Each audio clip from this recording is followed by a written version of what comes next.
Well, the plumbing part's about complete. Putting on the pressure relief valve right now. And that'll about do it. I think it's going to be lunchtime after that. Got this open so we can put some boiler liquid in there when we fill it up, and all in all, it doesn't suck too bad. Terry and I are going to join the pipe fitters union next. Get paid the big bucks. And have broken backs. I would starve for sure. I'm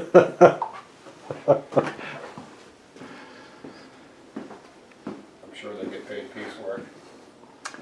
So yeah, after lunch it'll be stovepipe and wiring.